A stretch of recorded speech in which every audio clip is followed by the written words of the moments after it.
Yo no sé si ustedes entiendan, por amor a Dios, busquen una gráfica de su sistema y piensen sobre lo que ustedes están viendo. Si la segunda venida es el fin del mundo, entonces, ¿cómo puede ser el milenio? Y ustedes no ponen que el milenio es el estado eterno, porque el milenio no es el estado eterno.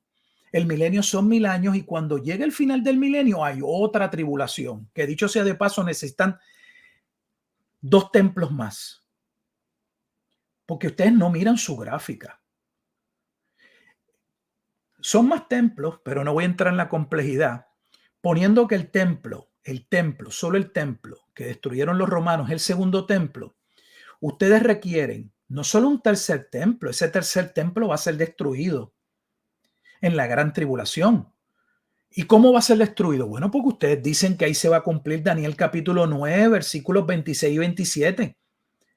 El preterista parcial dice, eso se cumplió en el 70, por eso no quedó piedra sobre piedra. Usted dice, no, eso no se ha cumplido, eso se va a cumplir cuando llegue la tribulación. Miren lo que eso significa. Entonces, que ese tercer templo que tanto hablan va a caer completamente y no va a quedar piedra sobre piedra. ¿En qué templo va a reinar Cristo en el milenio?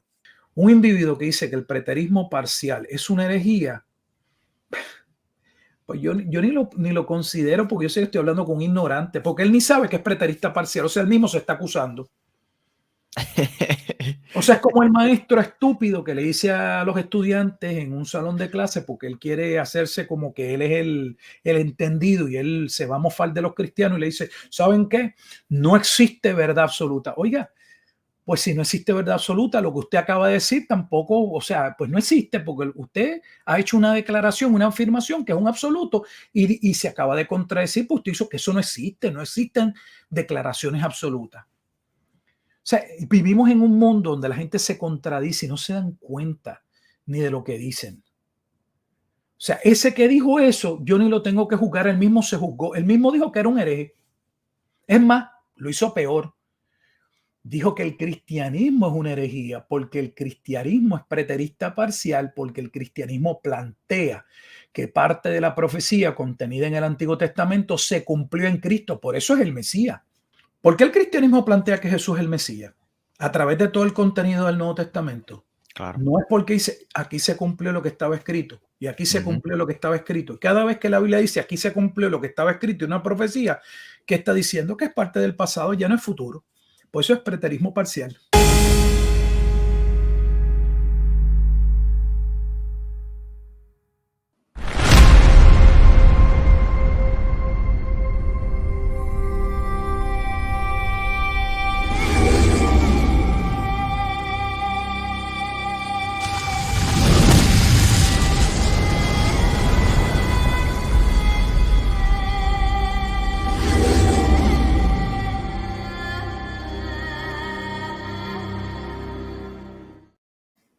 Saludos mis hermanos, que el Señor les bendiga. Estamos aquí súper contentos. De nuevo tenemos a Michael. Estamos aquí ya. Felicidades Sí. de nuevo. Gracias. Bajito que se levanta. Más pan para y más leche. Ya tú sabes. Como explicamos en el episodio anterior, nuestro compañero no estuvo con nosotros porque es un padre por segunda vez. Wow. Gloria a Dios, y estamos muy contentos por eso. Que les habla Wilfredo Alexis de Iglesia Podcast, y estoy muy contento de tener conmigo nuevamente a Michael Cerezo de Ortopraxis Podcast y a el doctor Gilberto Miguel Rufat, quien es también experto en escatología y a quien nosotros le tenemos mucho aprecio. Creemos que es un recurso muy bueno de parte del Señor. Y pues nada, Michael, ahí si quieres dar un saludito por ahí a la audiencia. Sí, siempre para mí es un placer compartir pantalla, micrófono con Wilfredo y por supuesto con el pastor Rufat. Hace ya un tiempito no nos conectábamos. Qué bueno que continuamos con el tema de la escatología, un tema que pues él tiene la culpa de que me haya apasionado tanto el tema de la escatología, pero hemos visto, ¿verdad?, cómo el Señor ha ayudado a otros hermanos. El episodio de hoy es sumamente importante porque son preguntas que quizá usted tenga, así que quédese hasta el final. Y si entiendes que hay alguna pregunta que no se ha respondido, la puedes dejar en los comentarios o escribirle directamente al Pastor Rufat. Pastor, bienvenido de nuevo y el espacio es todo tuyo.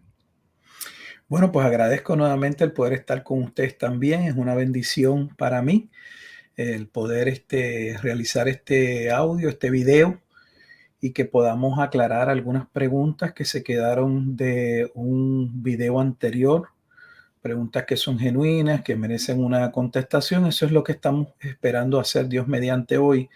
No entrar necesariamente a la discusión de un tema específico, sino a poder responder a las preguntas de la audiencia. Así que Dios nos ayude a ser fieles a la Escritura. Amén. Amén, definitivamente.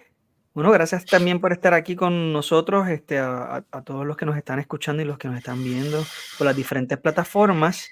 Bueno, Michael, si quieres ahí comenzar entonces.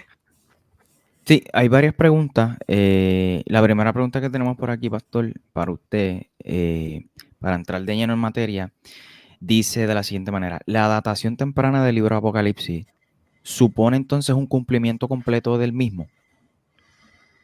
Esa es una muy buena pregunta y me parece que fue una duda que se quedó con el video pasado, donde algunas personas entendieron o llegaron a la suposición de que el hecho de que el libro de Apocalipsis, la datación interna, apunte a una fecha temprana bajo el emperador Nerón, suponía para algunos, o parecía que algunos entendieron, que eso significaba entonces que el libro completamente era parte del pasado. No, eso no es lo que estamos diciendo. Estábamos primero afirmando cuándo fue que el libro fue escrito. Y claro, los eventos que están allí escritos era para esa audiencia contemporánea, sin lugar a dudas.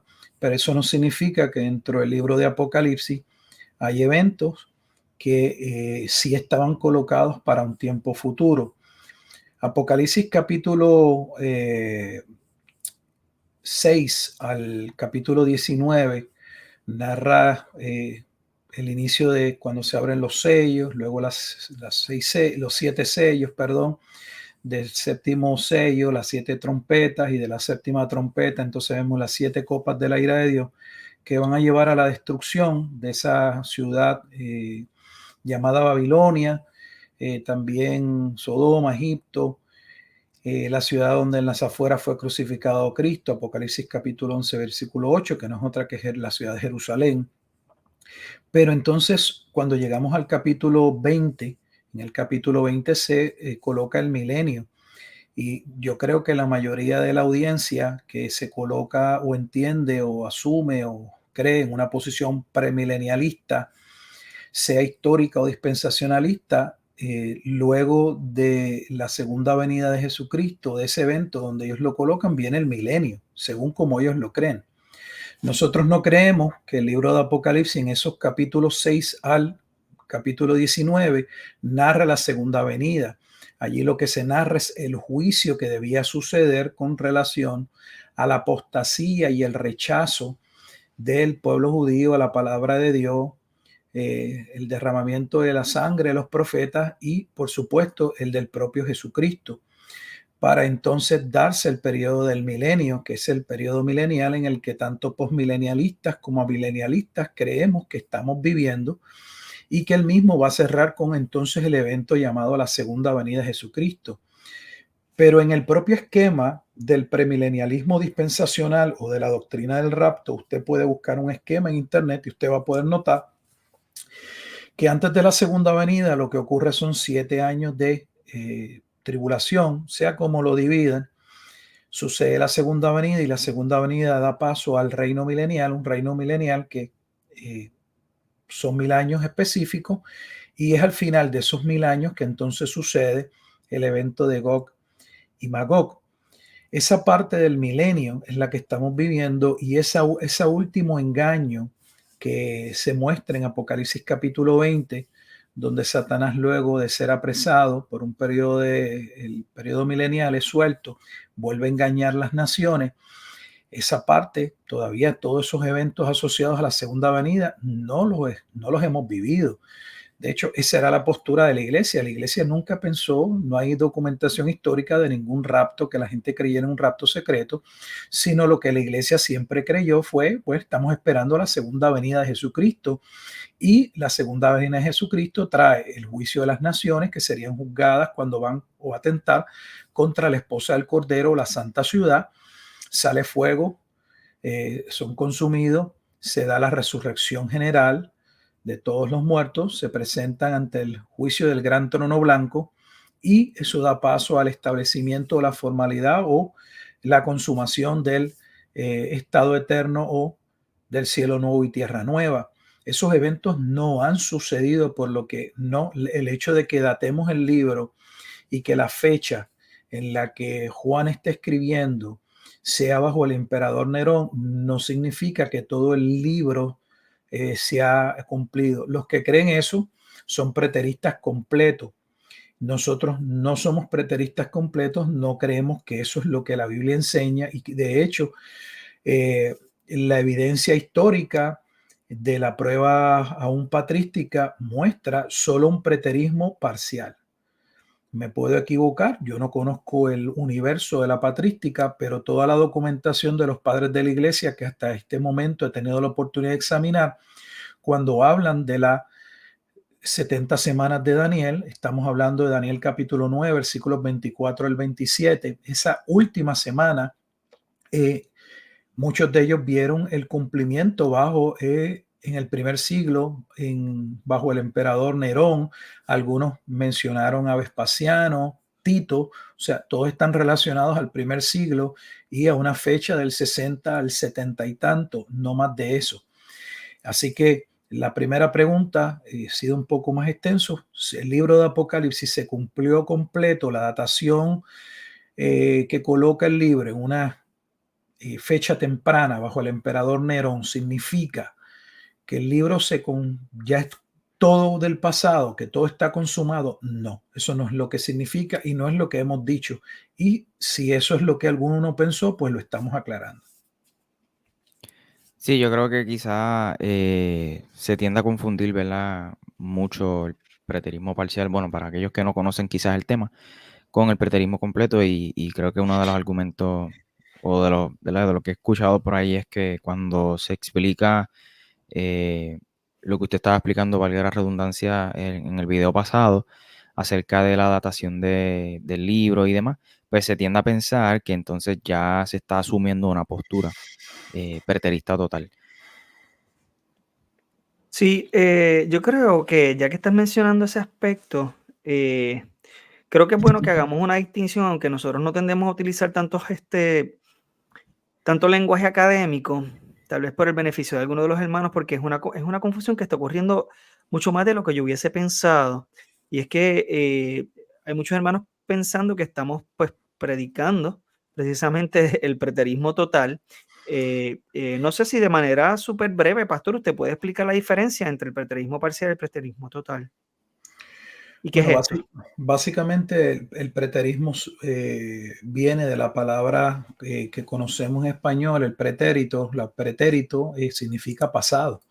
Entonces, la posición preterista es una posición no con relación al periodo milenial. Esto es bien importante porque también me he percatado que cuando uno habla del preterismo, la gente cree que estamos hablando de una escuela que estamos inventando, una escuela nueva sobre el milenio. No, no estamos hablando de una posición específica sobre el milenio. El preterismo simple y sencillamente lo que significa es que una parte de la profecía ya tuvo cumplimiento. De hecho, miren lo que voy a hacer ahora para que ustedes vean y escuchen bien el nivel de desconocimiento e ignorancia en la iglesia. Todos son preteristas parciales, todos los cristianos. Es más, miren lo que me voy a atrever a decir. El cristianismo, para poder afirmar que Jesucristo es el Mesías, tiene que asumir, tiene que tomar una posición preterista parcial. ¿Por qué? Porque si no, no lo fuera.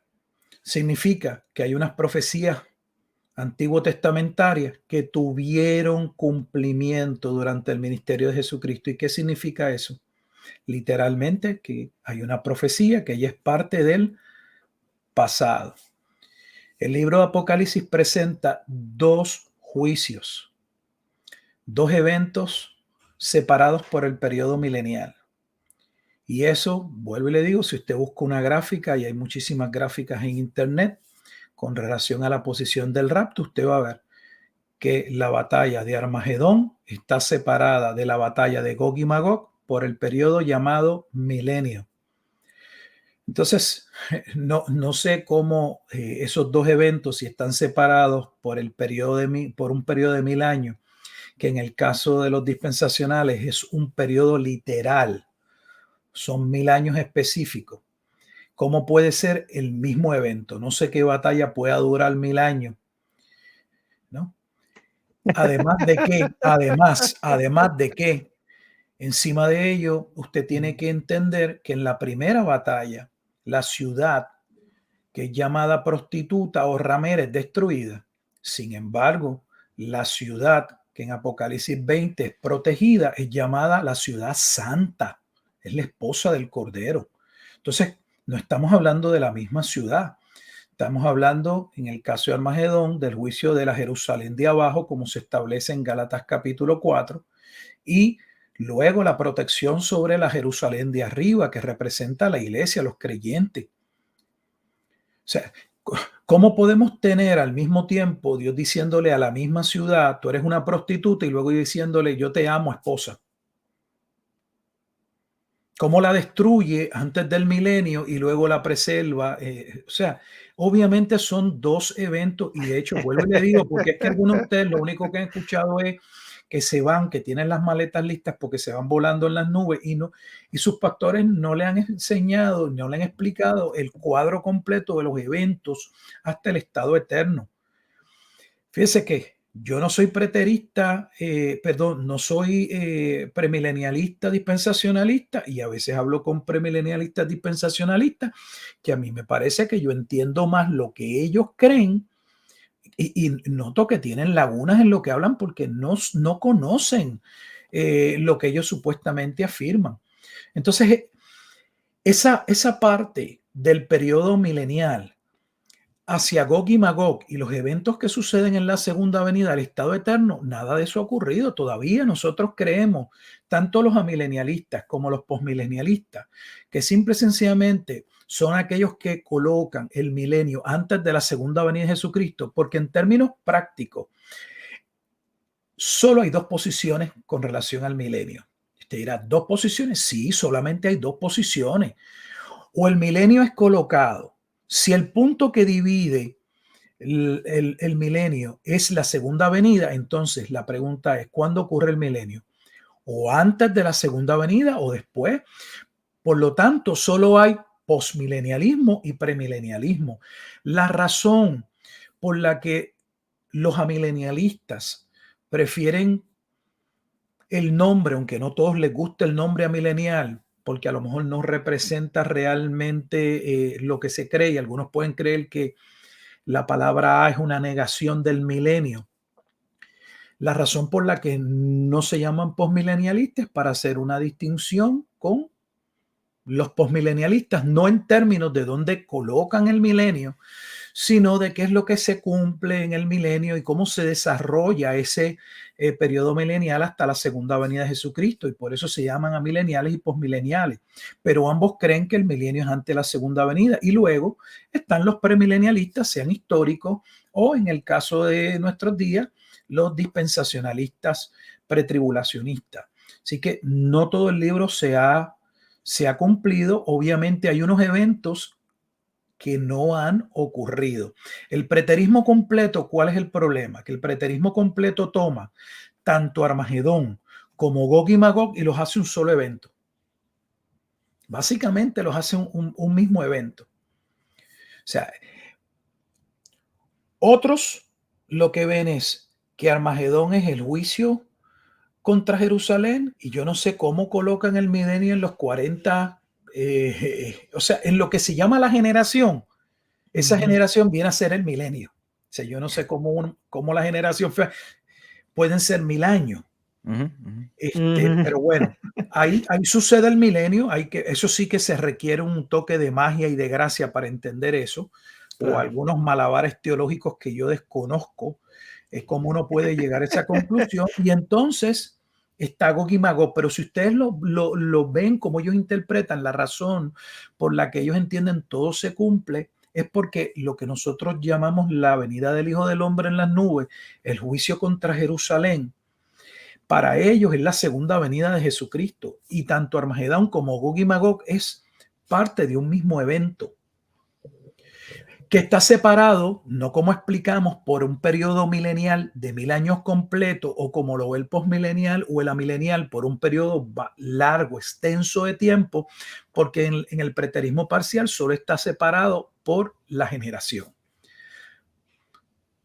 Entonces ellos ven básicamente que el mismo evento de Armagedón y Gog y Magog guarda relación con el principio, el desenlace de la situación que ocurre en Jerusalén con el pueblo judío, y que esa es la segunda venida y que se cumplió todo, y que la resurrección que ocurre allí es la resurrección de Apocalipsis capítulo 7, Apocalipsis capítulo 14. ¿En qué sentido? Aplican solo la resurrección en términos del cumplimiento de Ezequiel capítulo 37. Entiéndase allí la resurrección que Ezequiel va a ver, donde un remanente del pueblo judío va a ser resucitado, o sea, va a ser salvo. Dios va a intervenir para salvarlo en medio de la tribulación, tal como sucedió en Ezequiel capítulo 9, en el tiempo de la destrucción del primer templo.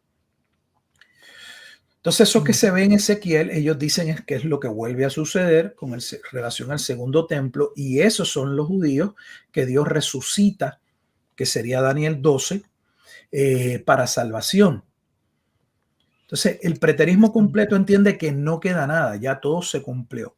El preterismo parcial, lo único que está diciendo es, sea milenial, sea postmilenial y sea premilenialista histórico, como lo tenemos en algunos de los padres de la iglesia, es simple y sencillamente que esa profecía de Daniel capítulo 9, 24 al 27 tuvo cumplimiento. Hay padres de la iglesia que vieron el cumplimiento de esa profecía en el primer siglo. Sin embargo, todavía tenían una postura de que habría un futuro anticristo y que el milenio todavía estaba en algún momento hacia el, valga la redundancia, ¿no? Hacia el futuro.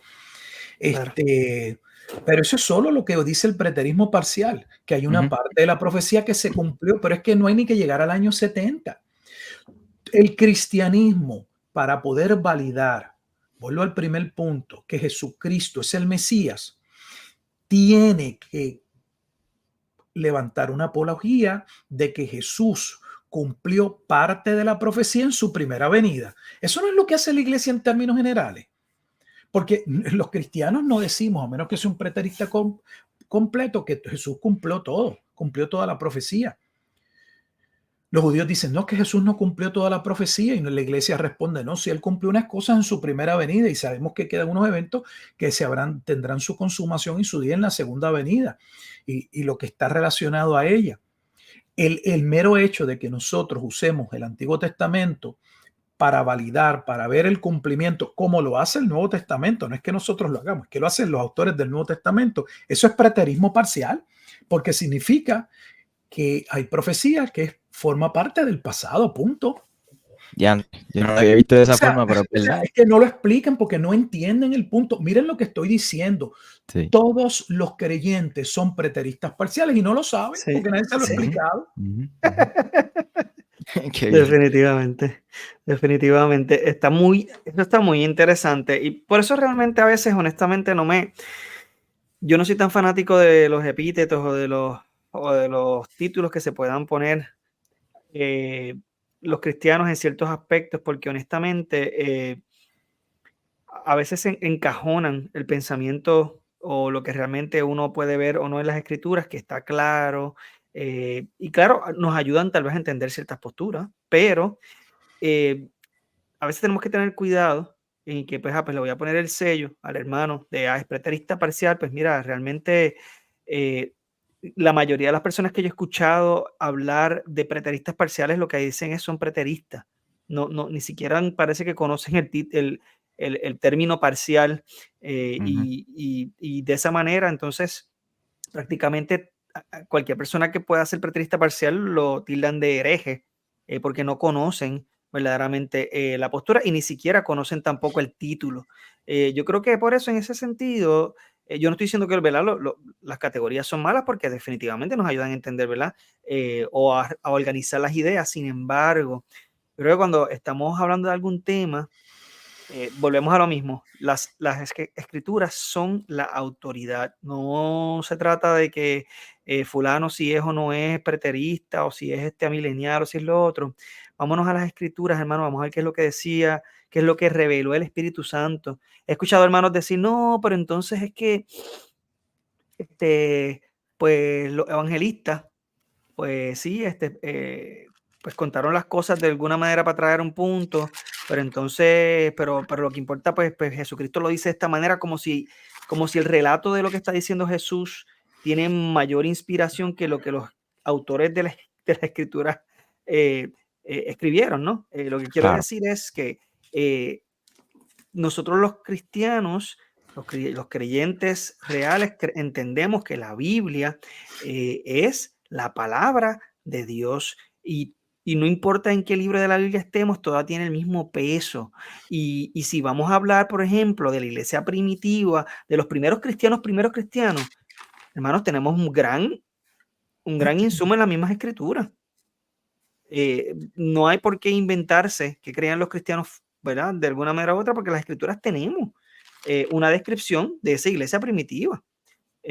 Claro, hay otros argumentos, ¿verdad? Y hay otras cosas que tal vez no están tan detalladas, pero nada, tal vez me fui un poco del tema, pero de todas maneras es muy interesante todo este tema y creo que esto que usted estaba hablando ahora, pastor, y esta pregunta que estaba respondiendo va muy acorde con precisamente entonces para poder entender claramente porque es una pregunta que se hace muy constante. Entonces, ¿qué capítulos de Apocalipsis se cumplieron y qué todavía falta por cumplir? Porque ya establecimos que no estamos diciendo que Apocalipsis se cumplió completo.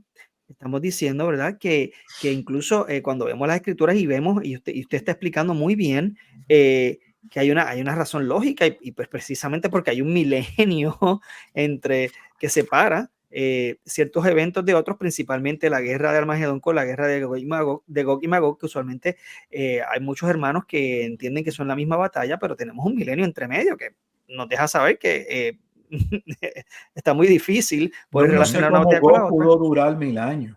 Sí. O sea, si es el Entonces, mismo individuo, la verdad que es increíble que antes de la segunda venida, porque los premilenialistas dispensacionalistas colocan dentro del milenio personas que van a tener la misma edad, van a durar muchísimo como en Génesis. Pero cómo colocar en ese periodo, pues no sé. Aquí tienen a Gog, que participa de Armagedón, y luego allá, pues me parece que no puede estar mencionado ser un personaje necesariamente una persona específica. Gog tiene que ser mucho más que eso, porque imagínense, 1000 años, o sea, duró mucho más que Matusalén. pues entonces, ¿qué capítulos usted entiende, pastor, entonces de Apocalipsis que se cumplieron y cuál les faltarían? Apocalipsis capítulo 1 al capítulo 9 al 19 forman parte del pasado. Okay. Casi todo el libro se cumplió. De hecho, mi posición no es nueva. Si pueden ver, esa es la misma posición a la que llegó Arcis Pro. Yo subí un video recientemente donde pueden ver en la boca de Arcis Pro, alguien le pregunta exactamente lo mismo. ¿Cuánto del libro Apocalipsis forma parte del pasado y cuánto queda por cumplirse? Y él dice que Apocalipsis del capítulo 1 al 19 forma parte del pasado. ¿Por qué?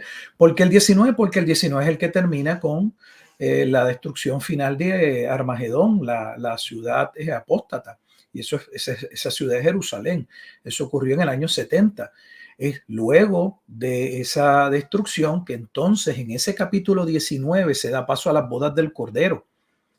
El establecimiento de la relación del pacto, del nuevo pacto de Jesús con la iglesia, donde entonces entramos al capítulo 20 y el capítulo 20 habla del periodo milenial y no es sino hasta el final del milenio que Satanás es suelto y sucede Gog y Magog. O sea que ese capítulo 20, parte de él, es parte del pasado, por ponerlo, porque ya Satanás ha sido encarcelado, y encarcelado no significa que está en una cárcel literal, ni que Satanás, porque la gente empieza, no, pero ¿cómo es posible? Miren la criminalidad, miren los accidentes, miren las cosas que pasan todavía, ¿cómo es posible?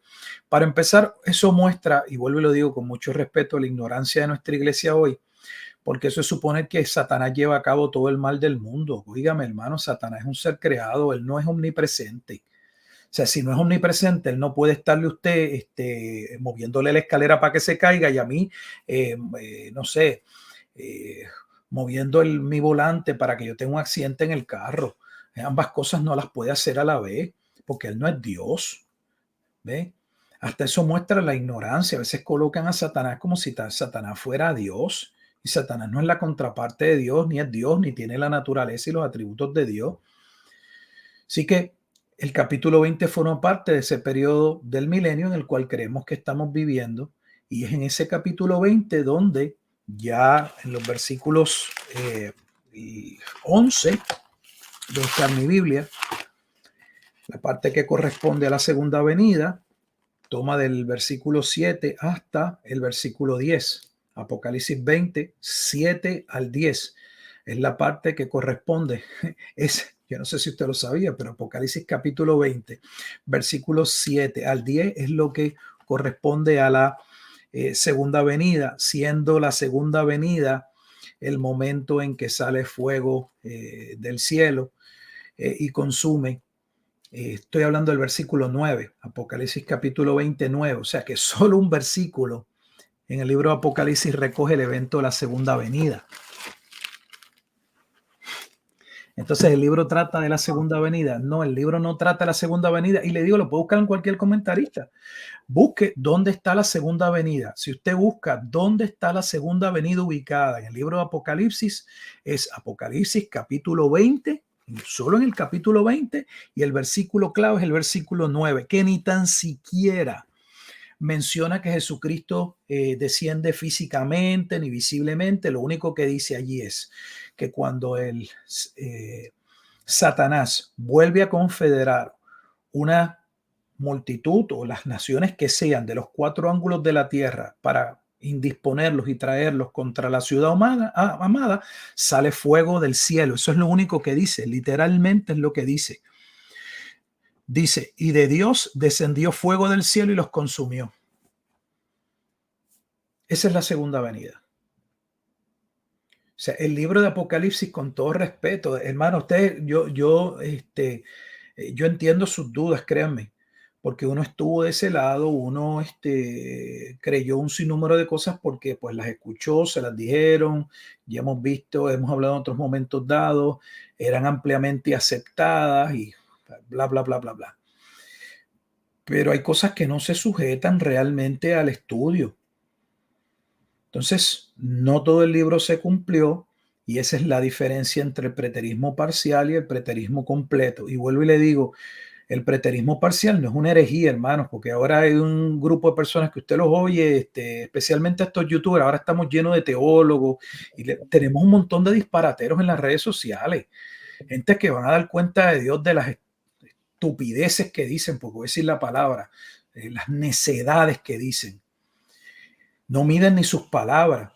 O sea, no han hecho ningún estudio, porque es obvio que abren la boca y uno de escucharlo sabe que no, lo que se leyeron fue un libro, bajaron algún documento PDF, leyeron alguna página web y ya son teólogos. Entonces, hermanos, tenemos que ser serios en lo que estamos diciendo. Y antes de usted emitir un juicio, primero saque su tiempo, evalúe los argumentos, mire la evidencia, sopésela, antes de estar abriendo la boca y repitiendo como otro, preterismo, eso me suena herejía. Pues si eso es una herejía que es bastante vieja, porque todos los que hablan que la patrística muestra que todo el mundo cree igual son mentirosos o ignorantes. Les voy a decir, y lo digo públicamente, son mentirosos, porque nadie puede probar por la patrística que había una secuencia donde todos los bloques estaban colocados de la misma forma. Eso es falso. Eso a mí, yo lo escucho y yo sé que estoy hablando con un ignorante, que lo único que se ha leído es un librito de su casa publicadora o alguien que cree su postura y que él está repitiendo lo mismo porque él cree que con eso él está defendiendo su posición. Así no se hace, así no se desarrolla teología. Tenemos que ser serios. Deje de estar usando el preterismo parcial, y no es que me quiera defender para decir que es una herejía, hermano. Todos los cristianos son preteristas parciales. Todos, porque todos, vuelvo y le digo, para poder afirmar que Jesucristo es el Mesías, mire, es más, lo voy a hacer más fácil. Déjeme darle una prueba. Voy a escoger un libro al azar. Zacarías, no lo tengo en mente. Zacarías 9:12. ¿Qué tenemos en Zacarías capítulo 9? Una profecía de cuando viniera el Mesías vendría montado en un pollino. Eso no dice el Nuevo Testamento que se cumplió. Esa no fue la entrada triunfal de Jesús. Pues eso es preterismo y ya está cumplido. Zacarías capítulo 12. Mirarán al que traspasaron. El Nuevo Testamento lo presenta de dos maneras. Lo presenta en Juan capítulo 19 como en el momento en que en la cruz, para cerciorarse, para constatar que Jesús realmente estaba muerto, es traspasado por una lanza. Pero también bajo el punto de vista de Juan, en el capítulo 1 de Apocalipsis, cuando habla de la venida del Hijo del Hombre, habla también de la profecía con relación al lamento, porque ese que mataron, esa muerte no quedaría impune. Jesús había dicho una parábola en Mateo capítulo 21, donde aquellos que mataron al dueño de la viña para quedarse con la viña, experimentarían un juicio sin misericordia, y ellos lo sabían. Jesús les dijo: ¿qué ustedes creen que va a hacer el padre de familia cuando sepa que después de haberle enviado tantas personas, ustedes no atendieron sus reclamos, y que finalmente le manda a su hijo y ustedes lo asesinan? O ese padre va a venir en juicio. Esa es la venida del Hijo del Hombre contra Jerusalén. Y en esa misma línea, pastor, esa venida del Hijo del Hombre, ¿es la segunda venida de Jesucristo? Yo creo que es una de las preguntas más comunes que hay por ahí. Mucho. Sí. Hay mucha duda en cuanto a eso. La venida del Hijo del Hombre en las nubes, para empezar, ¿de dónde sale ese término? Porque ese es otro término que no se entiende.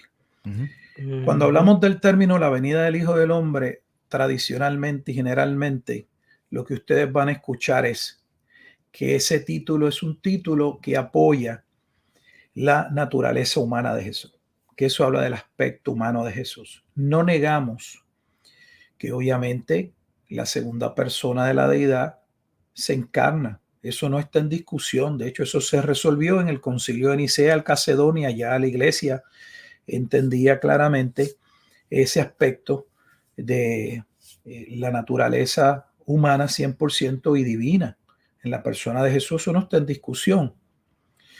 El término que Jesús está usando todo el tiempo, y especialmente en la última semana, está enmarcado todo el tiempo de manera escatológica. Y no podemos negar que esa es la palabra que se repite una y otra vez para poner una cita bíblica y no hablar de lo que nosotros creemos o suponemos, porque yo no vengo a presentar suposiciones. Si usted separa en Mateo capítulo 24 y 25 el discurso profético sobre el Monte de los Olivos, Jesús estuvo hablando todo el tiempo acerca de la venida del Hijo del Hombre en las nubes. Cada vez que hablaba de ese juicio, decía que ese juicio era la venida del Hijo del Hombre en las nubes. Y en Mateo 24, versículo 15, Jesús dijo que ese juicio, que ya sabemos que es la venida del Hijo del Hombre en las nubes, era el juicio que Daniel había hablado de la abominación de desolación. ¿Y dónde está la abominación de desolación? Mateo capítulo 9, versículos 24 al 27. Pero el término Hijo del Hombre corresponde a Daniel 7, 13 y 14. ¿Por qué?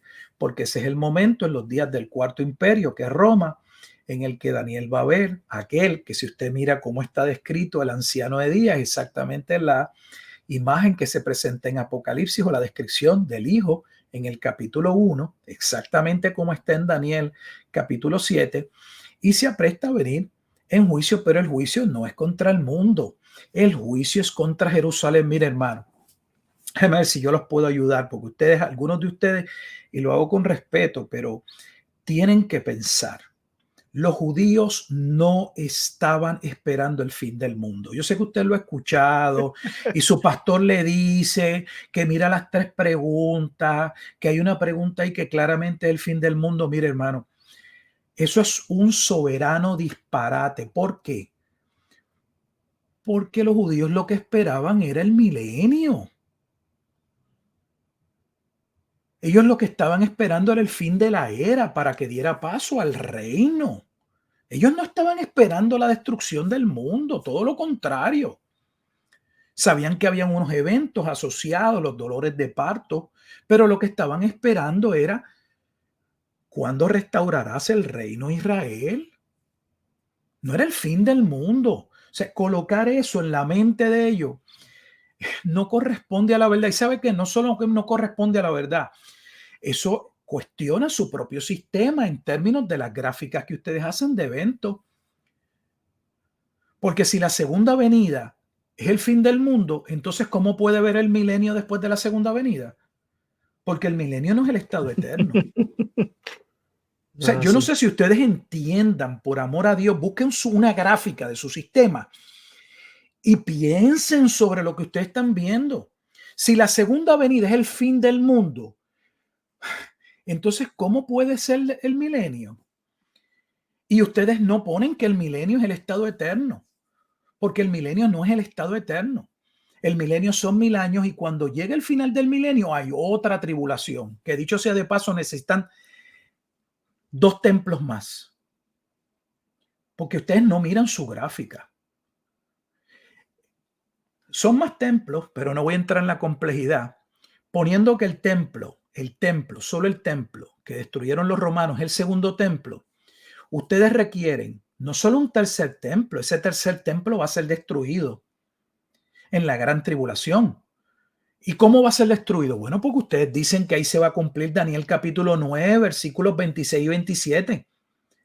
El preterista parcial dice, eso se cumplió en el 70, por eso no quedó piedra sobre piedra. Usted dice, no, eso no se ha cumplido, eso se va a cumplir cuando llegue la tribulación. Miren lo que eso significa. Entonces, que ese tercer templo que tanto hablan va a caer completamente y no va a quedar piedra sobre piedra. ¿En qué templo va a reinar Cristo en el milenio? Su pastor le ha dicho que se necesita un cuarto templo. Mire, hermano, con toda honestidad, es que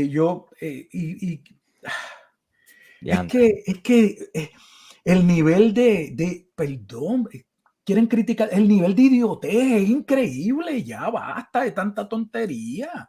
Hermano, piensen, necesitamos, o sea, nuestra fe no puede ser del sistema nervioso y emocional. La fe tiene que ser una fe razonable. La razón no va antes, pero la razón tiene que estar ahí. Si algo lo llamamos verdadero, es para que algo sea verdadero, se tiene que poder ver que cuadra con la realidad. Entonces, la realidad es algo que se puede, que no solo es observable, que se puede demostrar. La verdad es que es muy interesante el tema y estoy también como reflexionando en las cosas que yo creía y cómo ese punto en particular del milenio es una de las cosas que me hizo cuestionar precisamente la postura, porque pues yo fui también, yo fui premilenialista, dispensacionalista, que Somos fue lo dos. que abundaba muchísimo cuando estaba sí, creciendo y una de las cosas que a mí me hizo cuestionar mucho la postura es que nadie sabía explicar sobre quién iba a reinar la iglesia y Cristo, porque ya el mundo estaba destruido. Entonces, yo me ponía a pensar, pero es que si el mundo está destruido, entonces, ¿qué tierra va a reinar la iglesia? No la honestamente no la entendía. Yo decía, pero no entiendo. O sea, yo estoy viendo todos estos eventos y yo leía el libro mi hermano lo leía corrido. Hubo varias noches que lo leía corrido el libro completo y yo seguía leyéndolo y yo no encontraba explicación de entonces, si el mundo está destruido, ¿a quién va a reinar Cristo con la iglesia? Eso de verdad que no lo encontraba. ¿Y qué pasaba en ese milenio? Y yo veía autores hablando sobre eso y no había ninguna explicación que verdaderamente cumpliera todos esos aspectos. Porque la verdad es que con toda honestidad, pues no hace mucho sentido. Ahora, yo sí, hay otras preguntitas, ¿verdad? Que vienen pronto. Esta próxima tal vez está más o menos contestada, pero también la tenemos presente porque hay algunos hermanos que ya que la hicieron y queremos contestarla de manera directa. Hay otras también, pastor, que tal vez no las planificamos antes, pero que también se las voy a hacer. vuelvo y repito, hermanos, aquí estamos a mitad de este episodio y estamos muy contentos de que nos hayan hecho preguntas. Continúen haciéndonos preguntas. Sabemos que es un tema que lamentablemente ha sido sumamente mal interpretado y que es bien duro romper tal vez con un esquema que ya uno tiene. Cuando uno lee ciertos pasajes, ya automáticamente ya uno está viendo la interpretación que ya previamente uno tiene en la cabeza. Es muy difícil romper estos esquemas. Vamos a tratar realmente de ir directamente a las escrituras. Conozco hermanos que todavía me están usando me usan muchos comentaristas para poder decirme, no, es que fulano es muy respetado, tú sabes, y dice tal o más cual cosa, pero la realidad es que están siendo víctimas de la academia del siglo XX y del siglo XXI, que es que como pues este fulano de tal es doctor, pues él sabe lo que está hablando, así que pues yo lo cito y ya, y pues él es suficiente, es una autoridad suficiente. Sin embargo, yo les reto a que estos historiadores, hay un historiador en particular que mencionamos en el episodio anterior, el mismo Justo González, una de las cosas que a mí me destruyó, y esto lo digo con mucha honestidad, no con el ánimo de tirarle a nadie ni de desestimar a nadie, es que cuando yo fui a buscar las fuentes o la bibliografía, las referencias al final del libro de la historia del cristianismo de Justo González, yo no vi dónde estaban. Las referencias que no menciona durante el libro no están, brillan por su ausencia. Entonces uno cree por fe que este hermano entiende lo que la historia ha ocurrido, y es un historiador sumamente popular, lo usa muchísima gente, que dicho sea de paso, su libro tan popular, que es la historia del cristianismo, de la iglesia cristiana, los 2 tomos que mencionan la famosa persecución de Domiciano, a la cual todo el mundo se ha tragado porque este hombre tan respetado lo ha dicho, también ahora se retracta y alega, y lo mencionamos en el episodio anterior. El pastor trajo el libro en el cual el mismo doctor González lo menciona, y menciona que él reconoce que la persecución no es tan severa como se pensaba. Así que lo que quiero decirles, hermanos, es vamos a tener cuidado de estar buscando, porque es que fulano de tal es un doctor irrespetado, porque las escrituras son las que tienen autoridad sobre todo esto, sobre cualquier tema que nosotros podamos discutir. Las escrituras tienen mayor peso y mayor autoridad. Y aún así, cuando una persona, vamos a ir a la academia secular, si una persona dice, no, es que en el tiempo de los antiguos griegos, la gente se comía el pollo con un pincho, pues si fulano de tal lo dice, pues chévere, ¿no? En la academia tú tienes que demostrar de dónde surge tu idea y de dónde surge tu hipótesis, de dónde surge. Entonces, alguien, porque pues fulano de tal dice que pues hubo una persecución, pues vamos a repetirlo aquí porque el doctor lo dice, porque el fulano de tal lo dice. No, hermano. Vamos a ver las fuentes de los hermanos, de dónde surge entonces en la historia, sus comentarios, sus interpretaciones, para hablar de la historia, porque si estamos hablando de algún aspecto teológico, de algún aspecto de la vida cristiana, de todas maneras, el peso viene de las escrituras. Y si estamos hablando de periodos de la escritura tiene peso porque es palabra de Dios.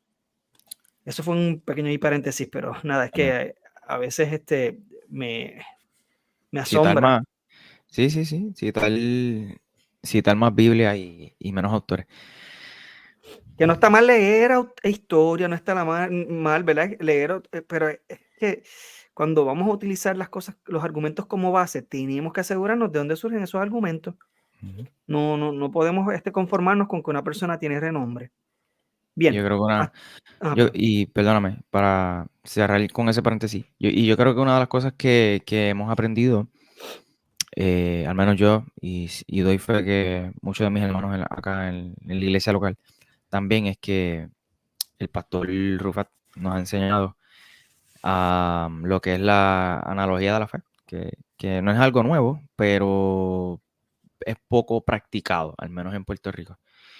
Y creo que eso es lo que debe hacer la mayoría de las personas, en lugar de citar tanto doctor. Yo creo que y esto es algo que el pastor Rufat a nosotros nos ha recalcado bastante, y es algo que nosotros queremos repetir hacia adelante, es antes de conocerse cualquier teoría, cualquier autor, conozca las escrituras. porque yo le puedo asegurar, hermano, se lo digo de corazón, la mayoría de las personas que yo oigo hablando en Facebook o en las redes sociales, o ya sea en lo que es ahora el Twitter, que es el X o lo que sea, la mayoría, hermano, se los estoy diciendo, la mayoría nunca han leído la Biblia completa. Nunca. Mira lo que yo estoy diciendo, hermano. Y mira con la seguridad que se lo estoy diciendo, porque he conocido a algunos que me lo han confesado constantemente. O sea, que tú me estás diciendo a mí que tú me puedes hablar de 20.000 autores y de 20.000 teorías, de 20.000 cosas, pero tú no puedes hablar de la palabra de Dios, que es lo que se supone en lo que tú estés fundamentando tu vida. Pues entonces, discúlpame, pero mejor tenme por bruto, pero yo prefiero conocer más de las escrituras que de cualquier otra teoría o cosa externa a las escrituras, porque mi vida está centrada precisamente en esa palabra de Dios. Y pues mira, es la que ha roto los esquemas que he tenido, que han estado errados, que la mayoría, bueno, que todos han sido realmente, que los he adquirido a través de esas personas tan respetadas.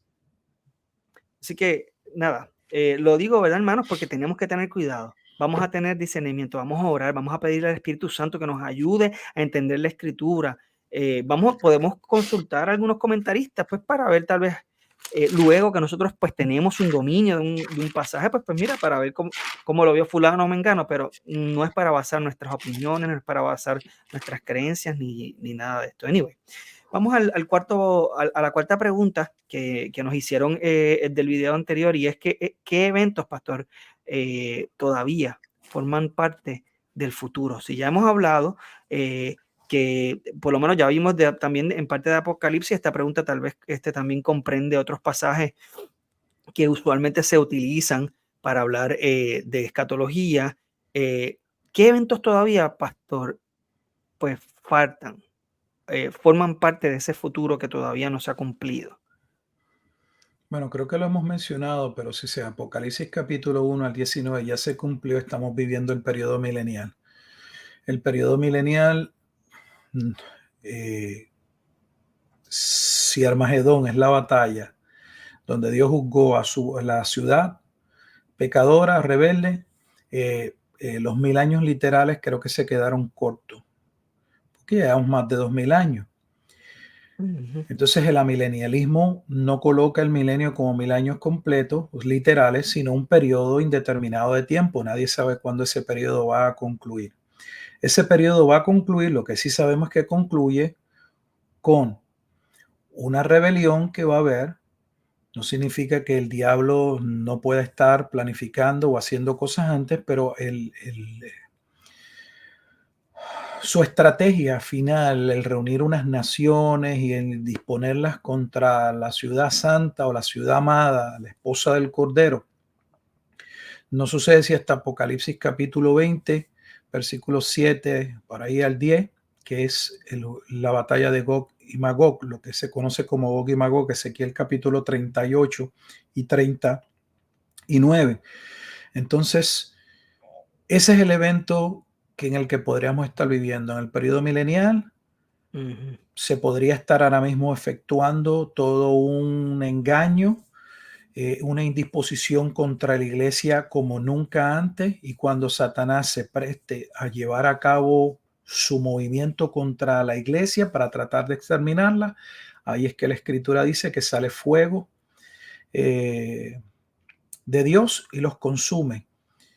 Ese evento es lo que dentro de Apocalipsis, escuche bien, dentro de Apocalipsis se constituye la segunda venida de Jesucristo, que da paso entonces a la resurrección de todos los muertos, porque van a ser juzgados ante el juicio del gran trono blanco, y entonces la consumación del periodo del reino que inició dentro del periodo milenial, porque Cristo está reinando. El posmilenialista y la milenialista entiende que Cristo está reinando. Y de hecho, dicho sea de paso, para que usted vea el desconocimiento de la Escritura, si alguien dijera, bueno, es que la venida del Hijo del Hombre no ha ocurrido.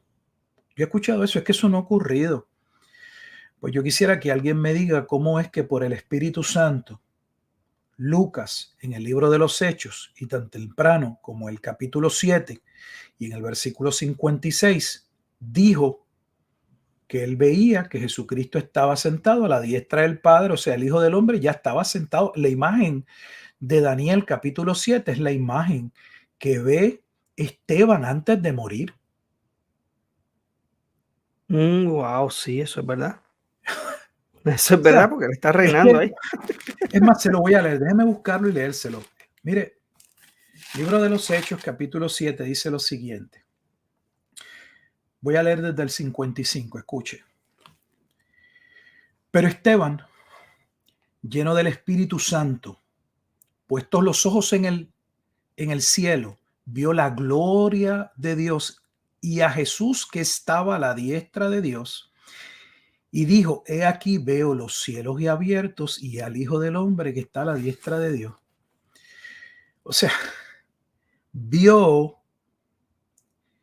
Daniel capítulo 7, versículos 13 al 14. Entonces, ¿cómo Esteban pudo ver lo que Jesús le dijo, voy más atrás, al sumo sacerdote que ocurriría?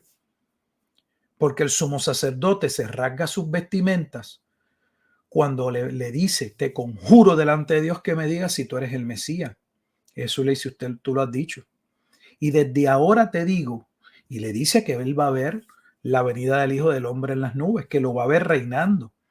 El sumo sacerdote entiende lo que Jesús está diciendo, la implicación que tiene que Jesús esté diciendo que él es el Hijo del Hombre de Daniel, y se rasga las vestiduras, por eso lo condena a muerte. Sin embargo, Esteban está diciendo que lo que Jesús dijo que iba a suceder era una realidad, porque Jesús ya estaba en el reino de los cielos y se aprestaba a llevar el juicio, y ese juicio pasó en el año 70. ¿Qué es lo que no entendemos? Es que no leemos la Biblia. Sí, eso definitivamente, pastor, en esa misma línea, ya que usted estaba mencionando también eso de... Perdona, tienes a Pedro en el capítulo 2, citando Joel y diciéndose salvo de esta perversa generación, que esa generación es la misma generación que vería el juicio de Dios. Luego tienes Esteban en el capítulo 7 diciendo, Jesús ya está y se apresta, es el Hijo del Hombre, está ya a la diestra de Dios.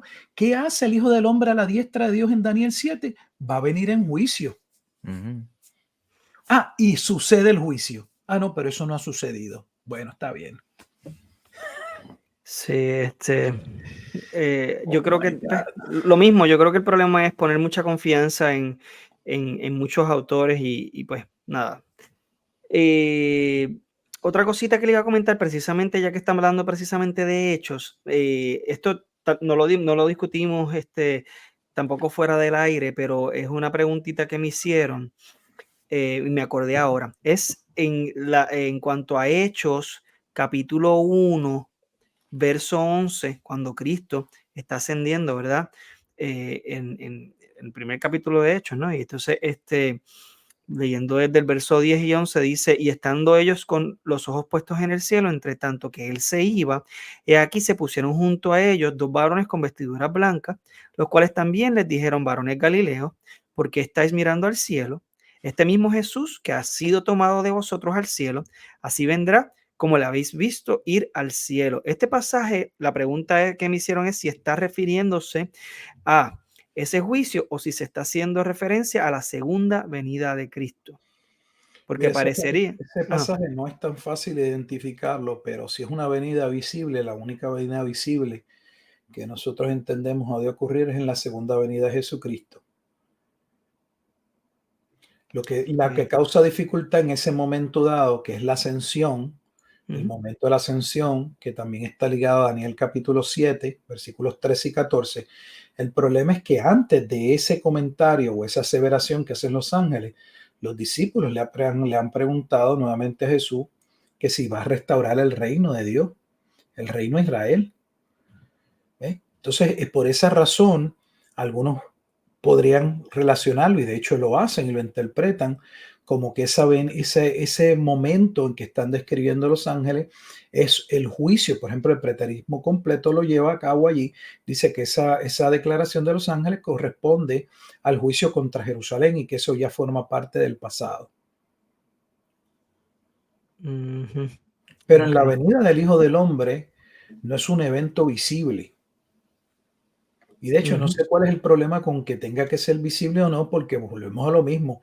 Para lo que les gusta a algunos, no tiene que ser visible. Porque, por ejemplo, en el rapto secreto, la razón por la que no son dos venidas, o sea, por la razón por la que ellos no cuentan el rapto secreto como una venida y la segunda venida como la tercera, es porque ellos alegan que en esa primera venida, después de su encarnación, que sería la segunda, él no desciende físicamente, nadie lo ve, por lo tanto, pues no cuenta. O sea, ellos aún en su esquema tienen en el rapto a Jesús viniendo solo a recoger la iglesia. Nadie lo ve físicamente en la tierra, por lo que no es necesario. Y obviamente también, pues no quiero desviar del tema, aunque no es que me esté desviando, pero es que en el Antiguo Testamento se hablan de diferentes venidas en juicio. Y ninguna de las venidas en juicio en el Antiguo Testamento Dios se apareció de manera visible. Por lo que los discípulos no estaban esperando que cada vez que se hablara de un juicio tenía que haber una teofanía, una manifestación de Dios. Eso no existe. Eso existe en la mente preconcebida, doctrinada, entender algo, porque usted se lo compró a un pastor o un libro. Pero eso no se conforma a la realidad del pensamiento. O sea, ellos no estaban esperando nada visible porque es que nunca lo habían visto. De hecho, para ellos ver algo visible era una herejía. Por eso Jesús, que declarara que él era Dios, era una herejía. Porque a Dios nadie le vio jamás, pero ellos no entendían que el unigénito Hijo del Padre le ha dado a conocer Juan 1:18. Imagínate que ellos no pueden ver la representación como una imagen completa, y sin salirme del tema, si usted mira lo que es el árbol de la vida, la representación de los 10 sefirot en la Cábala, esas 10 esferas unidas, es un hombre. Usted dice un hombre, yo no veo ningún hombre ahí, ese es un hombre. Sí, porque las 10 sefirot del árbol de la vida o de la Cábala es la representación de la Merkabá de Ezequiel capítulo 1 y capítulo 2. Es la silueta de aquel que era semejante a hijo de hombre que ve Ezequiel. Pero en el judaísmo ni tan siquiera se puede poner la silueta porque estaba prohibido de parte de Dios que no te hagas representación. Entonces ellos no están esperando que Dios apareciera físicamente porque Dios es espíritu. Lo que estoy señalando simple y sencillamente no es que la segunda venida de Jesucristo no pueda venir visiblemente. Eso no es lo que estoy indicando. Lo que estoy indicando es que las venidas en el Antiguo Testamento, que fueron varias, no requerían y nadie estaba esperando que tenía que haber alguna manifestación de Dios. Punto. Su presencia estaba manifiesta en los hechos, en que lo que él dijo se cumplió. Tremendo, interesante. Totalmente. Y yo tengo dos preguntas más, pero voy a hacer la que tenemos aquí pendiente. Según Daniel 12:2, Sí. es que esa resurrección que dice, y muchos de los que duermen en el polvo de la tierra serán despertados para vida eterna y otros para vergüenza y confusión perpetua. Y el pasaje de Juan 5, del 24 al 29, se refiere a la resurrección final. No. No en Daniel 12. Daniel 12:2 está hablando de la abominación de desolación de Daniel capítulo 9. No se puede entender el libro de Apocalipsis ni las profecías en el Nuevo Testamento con relación a la abominación de desolación si no se entiende y no se comprende el libro de Daniel. El libro de Daniel presenta dos momentos constituidos como una abominación de desolación y suceden durante el tiempo de dos imperios separados. Una fue la desolación que ocurre bajo el imperio griego en los días de Antíoco Epífanes IV, que va a llevar a la revolución de los macabeos en el año 164 antes de Cristo, donde también se habla de un cuerno pequeño. Pero la abominación de desolación en la que viene el Hijo del Hombre, según Daniel capítulo 7, no era en los días del tercer imperio, que corresponde al griego, sino que sería en los días del cuarto imperio, es el romano, que también se habla de un cuerno pequeño que le hará la guerra a los santos. O sea, primero hay que entender que hay 2 abominaciones de desolación en el libro de Daniel, y 2 cuernos pequeños no es el mismo cuerno ni representa el mismo imperio. Pero la desolación que ocurre en los días del cuarto imperio, que está en Daniel capítulo 7, que es la misma desolación que se narra en la profecía de las 70 semanas y que termina con la destrucción del templo en los versículos 26 y 27 de Daniel 9, es la misma desolación que se habla en el capítulo 12. Por lo tanto, la resurrección que allí se habla es el momento en el que Dios interviene para salvar un remanente del pueblo, entiéndase judío, en los días de la tribulación, que es exactamente lo que vemos en Apocalipsis capítulo 7 y capítulo 14 con relación a los 144,000. ¿Quiénes son los 144,000? Aquellos que se le ha dado entendimiento, aquellos que han sido preservados porque sus nombres estaban escritos en el libro de la vida y se le da entendimiento para entender que Jesucristo es el Salvador. La resurrección en la Escritura se puede ver de 3 formas o maneras. La resurrección, entiéndase la regeneración. Efesios capítulo 2, los que están muertos son resucitados a vida, que de eso trata también Juan capítulo 5, por eso se relaciona. Jesús allí menciona tanto el aspecto de la primera resurrección como de la segunda, porque menciona y dice que bienaventurados o dichosos aquellos que escucharan sus palabras y creyeran. ¿Por qué? Porque serían resucitados. Pero también habrá de un momento dado, ya al final, donde no algunos van a ser resucitados, sino todos serán resucitados, unos para vida eterna y unos para condenación.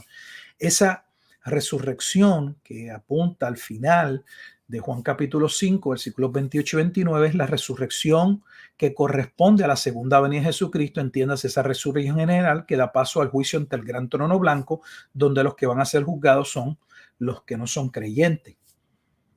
Entonces, Daniel capítulo 2 está hablando del momento, entiéndase la resurrección, donde se cumple, para poner una escritura, Ezequiel capítulo 36 y 37, especialmente el 37, ese momento en el que Dios salva o preserva a una parte del pueblo de Israel. Lo que pasa es que Juan en el capítulo 5 trae los 2 aspectos. Después lo podemos, si gusta, en un momento dado cubrir explicarlo con más calma. Pero si ustedes observan, Jesús está diciendo, Jesús ha sido juzgado. O sea, en Juan capítulo 5, el disgusto contra Jesús sucede por el hombre que acaba de sanar en el estanque de Betesda. Juan capítulo 5 hay un hombre que lleva 38 años en un estanque. Jesús lo sana y le dice, oye, toma tu lecho y vete a tu casa. Mientras va con su lecho, había sucedido el milagro un sábado, lo ven y le dicen, oye, tú estás violando la ley. Y él dice, bueno, es que el que me sanó ese mismo me dijo, toma tu lecho y vete a tu casa. Le preguntaron quién era, en el momento dice, no sé quién es, pero luego va a decir quién es Jesús. Eso se va a crear toda una situación donde se va a crear una gran hostilidad sobre Jesús, no por el hecho de haber sanado a aquel hombre, sino por que él violase el sábado y le dijera a aquel hombre que violase el sábado. Entonces Jesús va a decirle a los que le van a atacar, oye, ese milagro lo hizo mi padre y yo. Mi padre y yo trabajamos juntos y ahí se empieza a desarrollar toda esa apologética de Jesús con relación a quién Él es. Y Jesús les va a decir que aquellos que oyen su voz y creen en Él tienen vida eterna. Está hablando de la salvación. Dice, ahora lo dice en este momento dado, pero luego habla de otro momento en el que no algunos, sino todos resucitarán, unos para vida eterna y unos para condenación. Esa resurrección final es el aspecto de la segunda resurrección. Por eso en Apocalipsis capítulo 20 se habla de la primera muerte y de la segunda muerte, de la primera resurrección y la segunda resurrección. ¿Por qué? Porque la primera resurrección, vamos a ponerlo, la primera muerte, porque antes de ser resucitado estamos muertos. La primera muerte es el estado caído, es la depravación. Es donde nos encontramos todos antes de ser hallados en Cristo, de ser rescatados por Cristo. Estamos muertos. Pero el que no es levantado en vida de esa muerte, le toca también la segunda muerte. O sea, está muerto 2 veces. Está muerto ahora, en términos de que no entiende, de que según cumple 2 Corintios 2:14, las cosas que son de Dios del Espíritu no las puede entender, rechaza a Cristo, pero no solamente está condenado en vida, sino que va a ser condenado a vida eterna. Pero entonces también está el aspecto de la primera resurrección, entiéndase aquellos que son resucitados de ese estado de muerte, de no regeneración, de que no eras creyente y de participar entonces de la resurrección en términos de vida. Aunque la iglesia puntualiza o habla o exalta o casi siempre habla de la resurrección de los santos, teológicamente hablando, la resurrección va a ser general, porque aún los que no creen son resucitados. Eso es otro Para aspecto que no comparecer se habla. ante Claro, el porque juicio. y no solo para compadecer delante del gran trono blanco, sino porque son lanzados al lago de fuego y azufre, lo que ellos represente, y representa que van a pagar literalmente, siendo resucitados, van a ir a ese estado. Entonces no hay Sí, aniquilación del alma. ujú.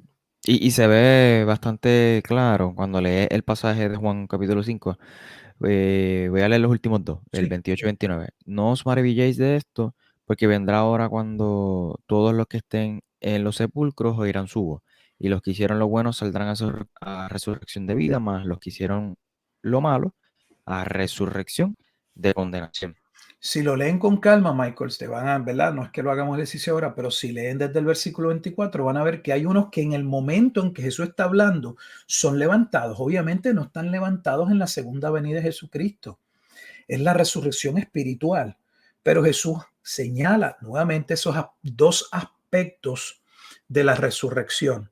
Tanto la resurrección, entiéndase salvación, como la resurrección al final, en la segunda venida. Y los únicos dos estados eternos, vida eterna en Cristo o condenación eterna. Wow, interesante. Mientras en el primero no todos resucitan, solo resucitan los que creen. Observa que al final dice todos resucitan. Exacto. ¿Por qué al final todos resucitan? Bueno, porque son resucitados todos para ser presentados ante el gran juicio del trono blanco. Apocalipsis capítulo 20. Y yo quería mencionar que si van al podcast de Iglesia, Michael, yo no sé si lo publicaste en Ortopraxis, me confirmas, pero en Iglesia Podcast está el episodio, creo que fue de hecho el último episodio que grabamos antes de irnos, o sea, de escatología, que ¿verdad? Grabamos antes de irnos de break, de un break de casi 2 años. Y es precisamente la resurrección de los muertos y su implicación precisamente en la escatología, y el pastor explica algunos de estos puntos y específicamente, ¿verdad? Algunas de estas definiciones de la resurrección. Así que le invitamos a que pues lo busque. Estoy casi seguro que Michael en Ortopraxis lo tuvo que haber publicado, Sí. pero nada por cogerte así infraganti, pero por lo menos si lo va a buscar en el podcast de Iglesia, lo va a conseguir como la resurrección de los muertos y la escatología. Bueno, pastor, pues yo creo No, que por el momento. Perdón. Creo que Michael tenía unas preguntas, no sé si las va a hacer, pero ¿Verdad? Sí, a mí se me olvidó. bueno, María. yo voy a ponerme completo porque, sí, pastor, esto es una historia escucho. larga, Sí, pero yo la voy a hacer breve, en sí, 1 minuto, y entonces las dos preguntas las voy a hacer en una. muy bien. Eh, una persona, Wilfredo conoce la historia, quizás, ¿verdad? Fuera del aire le comparto un poquito más, pero una persona en X plataforma,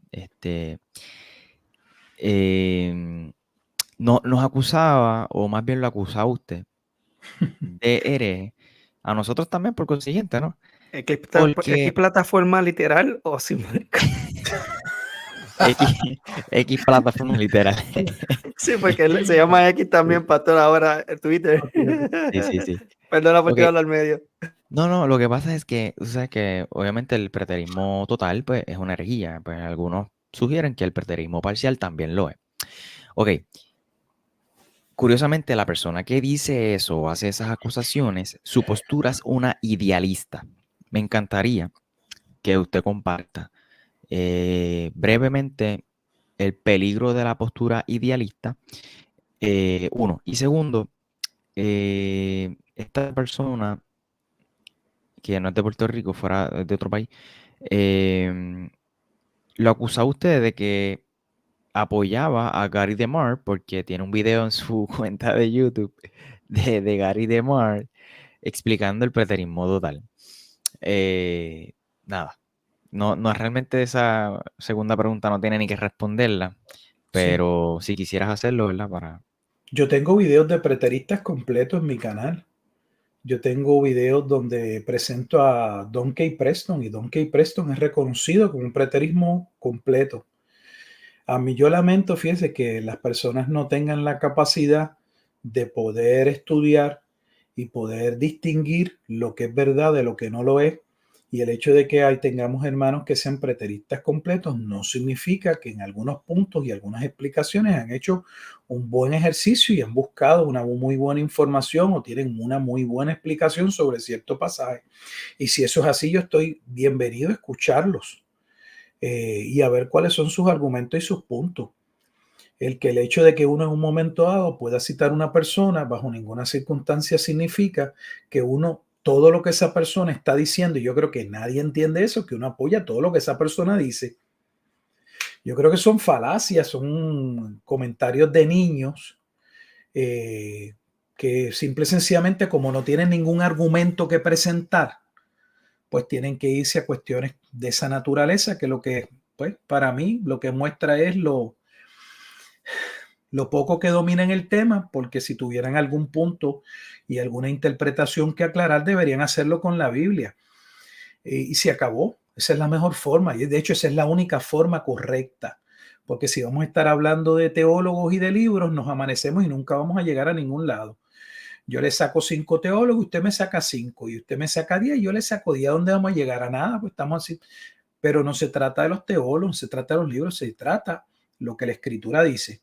Y si la Escritura es verdad, entonces el mensaje que está contenido tiene que ser congruente, correspondiente, debe haber correlación entre el mismo y no puede entrar en contradicción. Entonces usted tiene que ver cómo esta verdad que afirma este libro de la Biblia y esta otra verdad que afirma acá este otro libro de la Biblia, cómo guardan relación, cómo no se contradicen. Bueno, lo que la mayoría hace es que no entre en el ejercicio y lo que escoge los pasajes que, bueno, pues entiende que validan su posición. Entiéndalo y saquémoslos de la escatología y llevémoslos a la soteriología, a la salvación. No, pues yo escojo los pasajes que entiendo que podrían dar la impresión o afirmar que la salvación se pierde. Oye, bueno, y todos los que dicen que la salvación o dan la misma intención que no se pierde, ¿qué haces con eso? Esos no los considera, eso entonces le metes tijera a la Biblia. Tienes una Biblia escrita a lápiz y la borra. No, un ejercicio serio tiene que considerar todo lo que se dice, todo el consejo de Dios y llegar a una conclusión y demostrar, no con palabrerías ni con libros, cómo se reconcilian esos dos puntos aparentemente encontrados. Para citar algo que todo el mundo conoce, miren la controversia con relación aparentemente algunos a Santiago y Pablo con la justificación. O sea, tenemos dos libros divinamente inspirados y que a priori parece que están chocando. Pues no, sabemos que no pueden chocar porque es palabra de Dios. Entonces a nosotros nos corresponde ver cuál es el argumento paulino, cuál es el argumento en ese momento de Santiago y ver cómo compaginan. Porque nosotros no partimos de que la Biblia tiene errores. Partimos de que es inerrante, de que ella no falla. Entonces, tiene que haber una contestación. ¿Pero qué hace la iglesia? No. Nosotros somos de la postura de que Adán tenía ombligo. Y los otros dicen, no. Adán no nació de mujer, Adán no tenía ombligo. Entonces, hermano, perdóneme, seamos serios en la teología, dejemos estar de nuevo las niñerías. Si usted tiene algo que hacer, hágalo de manera personal y presente la prueba. Presente la prueba. Un individuo que dice que el preterismo parcial es una herejía, pues yo ni lo considero, porque yo sé que estoy hablando con un ignorante, porque él ni sabe que es preterista parcial, o sea, él mismo se está acusando. O sea, es como el maestro estúpido que le dice a los estudiantes en un salón de clase, porque él quiere hacerse como que él es el entendido y él se va a mofar de los cristianos y le dice, ¿saben qué? No existe verdad absoluta. Oiga, Pues si no existe verdad absoluta, lo que usted acaba de decir tampoco, o sea, pues no existe porque usted ha hecho una declaración, una afirmación que es un absoluto y se acaba de contradecir, pues usted hizo que eso no existe, no existen declaraciones absolutas. O sea, vivimos en un mundo donde la gente se contradice y no se dan cuenta ni de lo que dicen. O sea, ese que dijo eso, yo ni lo tengo que juzgar, él mismo se juzgó, él mismo dijo que era un hereje. Es más, lo hizo peor. Dijo que el cristianismo es una herejía porque el cristianismo es preterista parcial, porque el cristianismo plantea que parte de la profecía contenida en el Antiguo Testamento se cumplió en Cristo, por eso es el Mesías. ¿Por qué el cristianismo plantea que Jesús es el Mesías? A través de todo el contenido del Nuevo Testamento. Claro. No es porque dice, aquí se cumplió lo que estaba escrito y aquí se Ujú. cumplió lo que estaba escrito. Cada vez que la Biblia dice, aquí se cumplió lo que estaba escrito, una profecía que está diciendo que es parte del pasado, ya no es futuro. Por eso es preterismo parcial. Hay que dar una escuelita, esto de verdad, que... Tengo una pregunta, pastor, la verdad, Y, precisamente en esa línea de que eso. Bueno, perdóname, Michael, es que. no, y que, pues, digo, no sé si tiene que ver con eso. Si quieres hablar, pero me gustaría que No, después tranquilo, explicaras tranquilo, dale. la postura de esa misma persona, postura idealista. ¿Qué pudieras decir al respecto? Mira, el idealismo es la postura más fácil, porque el idealismo es, yo no tengo nada seguro, o sea, yo no tengo que darle explicación en ningún detalle al libro de Apocalipsis, yo me voy a ir por lo... es como ir al antiguo, te lo voy a poner de esta manera, vamos a ver el Apocalipsis. El idealismo es tomar el libro tomar el Antiguo Testamento, el Tanakh judío, lo que nosotros llamamos el Antiguo Testamento de nuestra Biblia, y solo hablar de las cosas que parecen morales y éticas, la aplicación de eso es el idealismo. Los ideales que se pueden sacar de la narración, para no tener que entrar en la complejidad doctrinal y en la seriedad del pasaje, porque no pueden entrar, porque no saben, porque no quieren, porque quieren andar siempre en zonas grises. ¿Ves? Eso es bien diplomático. Oh, sí, porque Sin querer por ejemplo, un idealista tiene que contestar por qué Dios mandó a matar todos los niños cuando el pueblo entró a todo el mundo, a esas 7 naciones en Canaán, porque si los niños son perfectos y nacen sin el pecado original, tenemos un gran problema. Pero entonces todos los aspectos, solo mencionar uno, todos los aspectos complejos, ellos no, porque ellos solo van, no, que nosotros, Apocalipsis es un libro que lo que plantea es la misma guerra que siempre ha habido, es la lucha entre el bien y el mal. Es Darth Vader contra Luke Skywalker. Y chocan sus sables. Entonces, ese es el idealismo. Sí. Perdóneme la mofa, pero eso es lo que es. Mire, para poder sacar el ideal y para poder sacar la aplicación que debe surgir de la interpretación del significado, primero hay que interpretar el pasaje.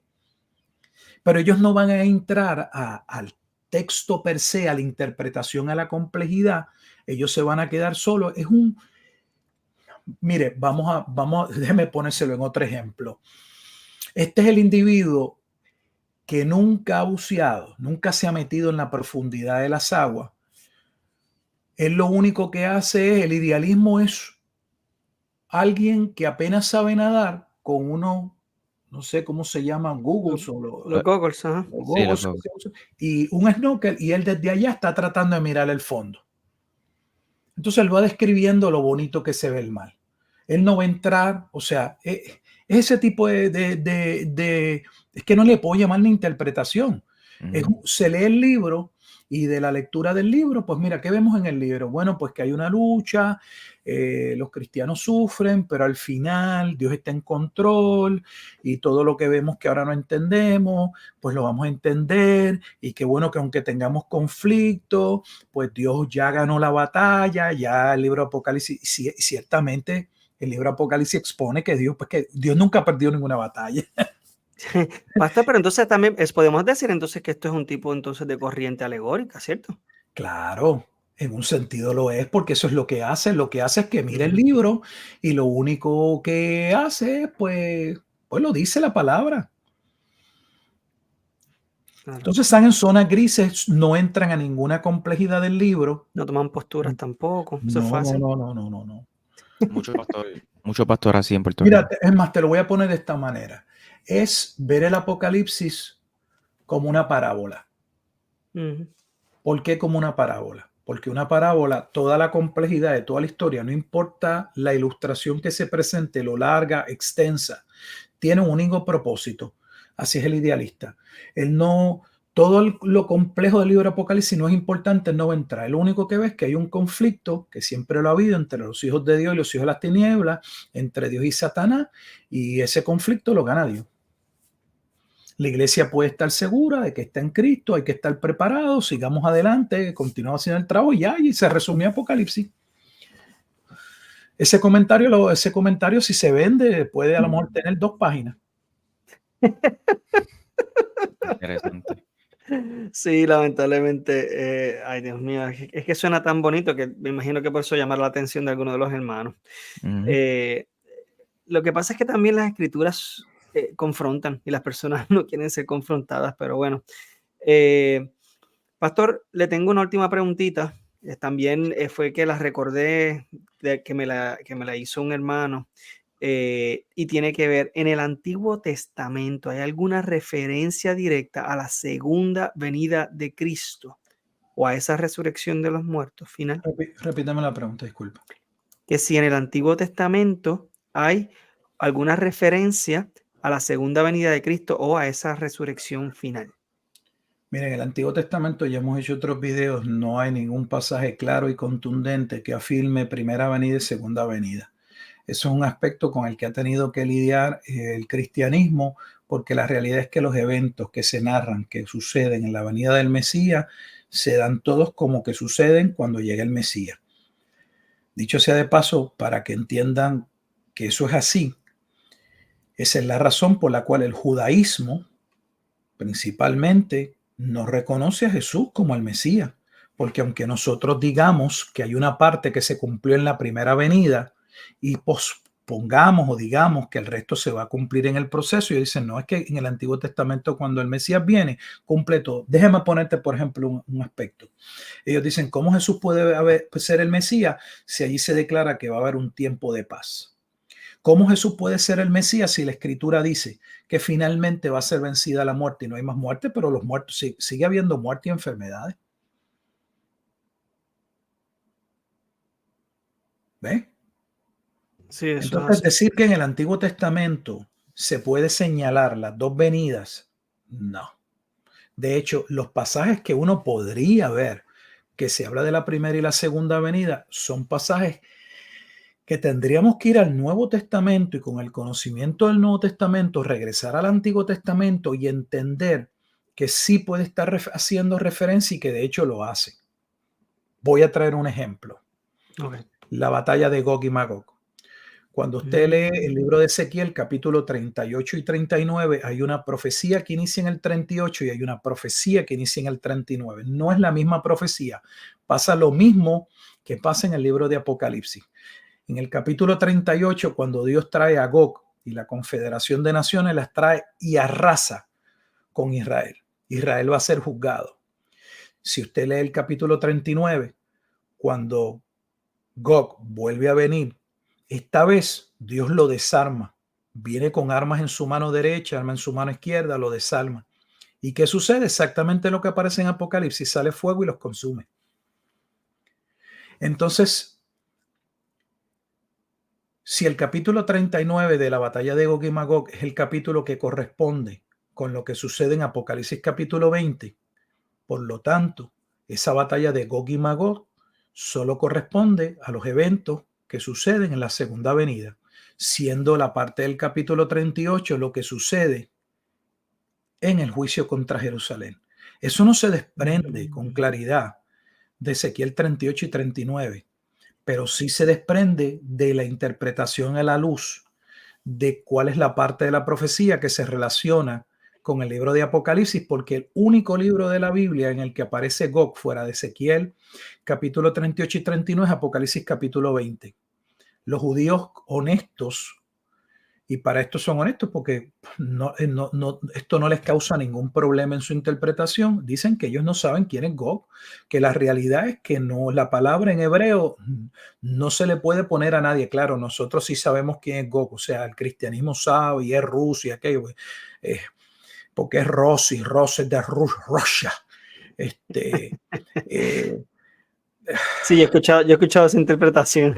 bueno, el punto es que el capítulo 38 y el capítulo 39 corresponden a dos momentos diferentes, siendo Gog, que es nuestra interpretación, ese líder supremo que está detrás de las naciones, y ese líder supremo que está detrás de las naciones en Apocalipsis capítulo 20 es Satanás. Ellos sí reconocen que el término Gog es una representación genérica del mal. Si en cada una de esas batallas Satanás está detrás y cada una de ellas tendrá un líder, una serie de líderes, no dudamos, porque esos eventos son eventos que suceden. El otro pasó ya, el que forma parte del histórico de Armagedón, y tuvo su imperio romano, y quién estaba a la cabeza del imperio romano, el cuerno pequeño en aquel momento dado que podían conocer. Apocalipsis 13, versículo 18, su número daba 666, que era también en el capítulo 17 el sexto rey, que es Nerón. O sea, que tuviera ese imperio o ese ejército que Dios va a usar para devastar a Jerusalén en el capítulo 1, un rey, sí. Pero se desprende de Daniel, como también de Ezequiel capítulo 28, que detrás de estas naciones o detrás de estos reyes paganos habían potentados. Lo vemos en Daniel capítulo 10, cuando Daniel está en un proceso de ayuno de oración y lleva 21 días, lleva 3 semanas, y el ángel le dice, ¿sabes qué? Desde el momento que oraste, Dios quería que yo viniera y hablase contigo y te diera sabiduría, pero tuve que luchar contra un príncipe, y Lea, no es un príncipe terrenal. Y le dije, cuando me vaya me enfrento a otro principado. Ese principado es el principado que aparece en Gog, que de hecho aparece en Ezequiel cuando la profecía de Tiro. ¿No es Isaías 14 y Ezequiel 28 una profecía que tiene que ver con Luzbel, Satanás? Donde según Ezequiel capítulo 28, la profecía es contra un rey terrenal, es Tiro. Pero él está actuando en el orgullo, en la prepotencia con la que actuó Satanás, y se asocia el juicio contra el rey de Tiro en Ezequiel capítulo 28 con que quien está detrás de él es el propio Satanás. Wow. Bueno, no me quería ir hacia Gog y Magog, solo presentarles cómo, por ejemplo, la profecía de Gog y Magog, capítulo 38 y 39, que a veces se ve como una profecía, y créame que hay muchísimos comentaristas que no la ven como una profecía, sino como dos profecías. El hecho que ambas empiecen con Gog no significa que es la misma persona, porque Gog no puede estar en Armagedón y luego estar en Gog y Magog y haber pasado el periodo del milenio. Si es un individuo, oiga, tiene una vida bien larga, ¿no?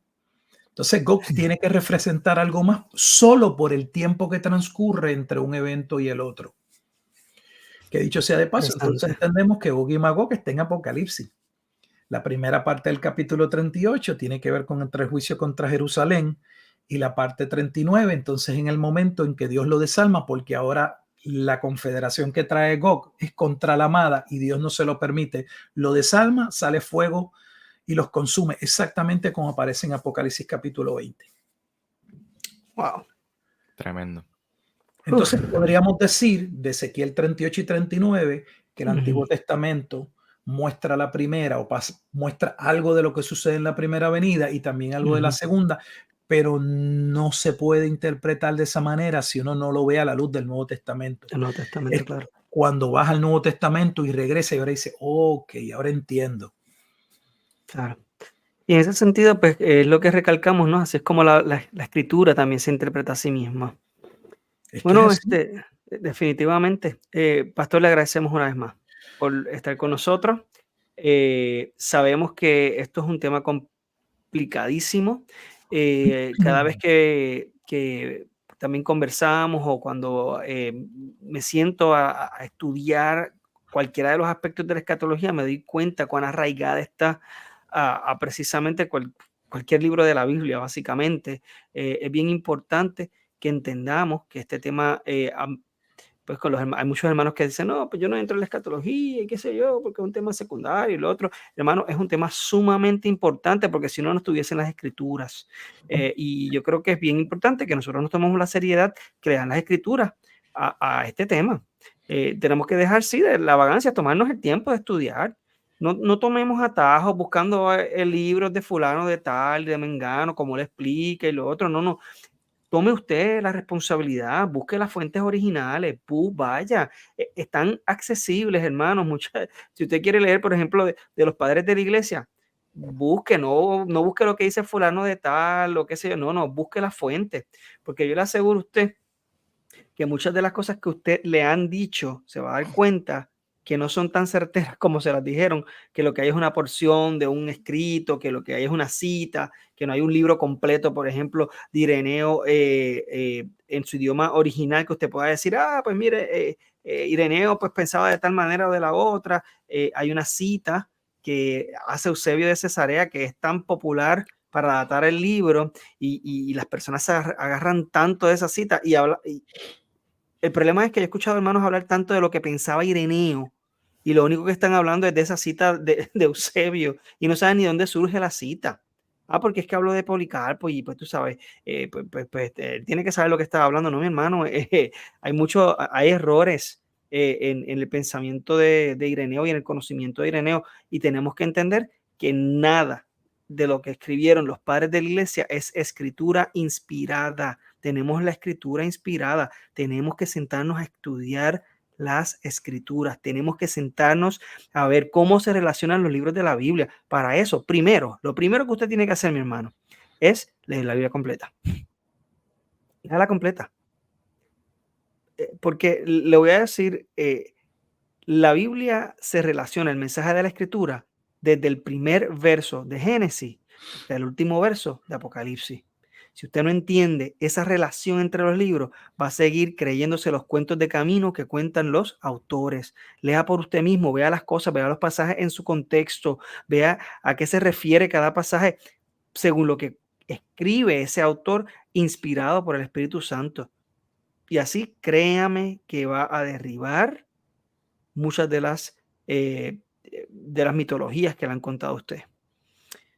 Nada, nuevamente, pastor, muchas gracias. Gracias a ustedes, oyentes, por estar con nosotros. Les recordamos, ¿verdad? Ay, Dios mío, los medios ya es tarde para nosotros el momento que estamos grabando esto, hermano. Social media, no quería decirlo en inglés, pero los medios ay, Dios mío, de comunicación social, no me viene la palabra en español. Michael, si puedes ahí, más o menos ahí. Las redes sociales, como siempre. Redes sociales, gracias, es la palabra que estaba buscando. Iglesia Podcast en Instagram, Facebook y YouTube. Y Pastor Gilberto Miguel Rufat en YouTube, vayan a su canal, tiene muy buen contenido, muchísimos estudios de los que comparten su iglesia, prédicas y demás. También lo puedes conseguir en Spotify a través de Abramos la Biblia. Y este servidor, Ortopraxis Podcast, y Michael Cerezo. Pastor, de nuevo gracias, gracias por su tiempo y espero que haya sido de mucha edificación y nada, nos veremos entonces en el siguiente episodio, Dios mediante. Bueno, pues saludos, hermanos, saludos a la audiencia. Dios les bendiga. Amén. Bye, bye.